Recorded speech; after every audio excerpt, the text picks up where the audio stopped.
আচ্ছা, কুমড়ো শাকে খসখসে ভাবটা থাকে বলে তোমাদের ভালো লাগে না, তাই না?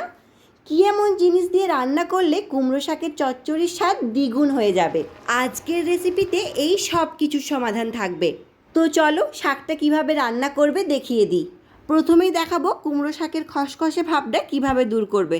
দেখো, এখানে আমি একটা কুমড়ো পাতা নিয়েছি। এবার এটাকে হাতের মধ্যে নিয়ে খুব ভালো করে রাব করে নিলেই কিন্তু কুমড়ো শাকের সমস্ত খসখসে ভাবটা চলে যাবে। এরপর শাকগুলোকে ছোট ছোট করে কেটে নিয়েছি। জানো তো, এই কুমড়ো শাকটা আমাদের বাগানের, একদম টাটকা এবং সতেজ। এর স্বাদ তো আরও সুন্দর। তার সাথে ছোট ছোট করে কেটে রাখা আলু, কুমড়ো এবং ঝিঙে নিয়েছি। মশলার জন্য ব্যবহার করেছি জিরে এবং সর্ষে বাটা। এটাই হলো মূল উপকরণ কুমড়ো শাকের তরকারির স্বাদ আরও দ্বিগুণ বাড়িয়ে দেওয়ার জন্য। নিয়েছি মটর ডাল বাটা।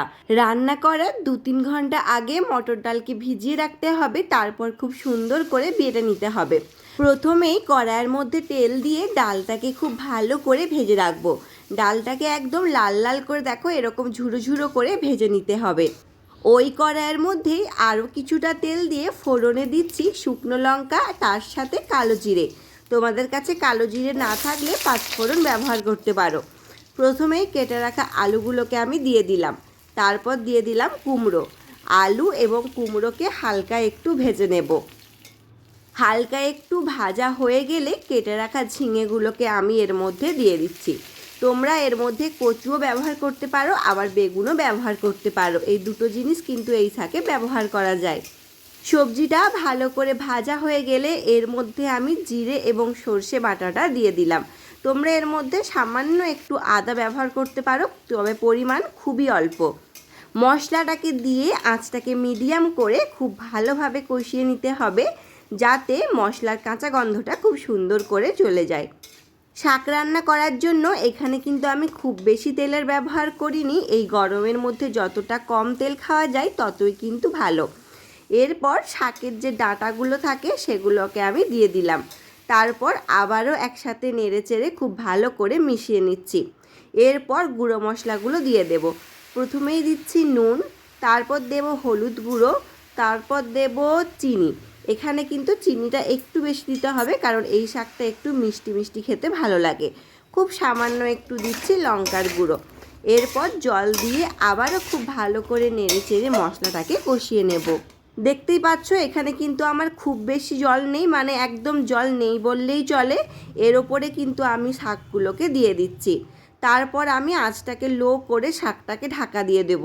এই শাকটা রান্না করার জন্য আমি কিন্তু একেবারেই জল ব্যবহার করলাম না। এই টাটকা তাজা শাক থেকেই যে পরিমাণ জল বেরোবে তাতেই কিন্তু কুমড়ো শাক সব কিছুই খুব ভালো করে সেদ্ধ হয়ে যাবে। দেখো, মাঝখানে আমি একবার নেড়ে চেড়ে দিচ্ছি এবং এখন দেখো শাকটা থেকে বেশ কিছুটা জল বেরিয়েছে এবং সবজিটা প্রায় হাফ মতো সেদ্ধ হয়ে গেছে। যখন বুঝতে পারবে শাকটা হাফ মতো সেদ্ধ হয়ে এসছে, তখন এর মধ্যে ভেজে রাখা ডালটাকে আমি দিয়ে দিচ্ছি। ডালটাকে দিয়ে আবারও খুব ভালো করে নেড়েচেড়ে একসাথে মিশিয়ে নেব। আমি যেহেতু প্রথমেই ফোড়নে কালো জিরে এবং শুকনো লঙ্কা দিয়ে সবজি ভাজতে লেগেছিলাম, সে কারণে এটাকে আমাকে দ্বিতীয়বার আর সাঁতলাতে হবে না।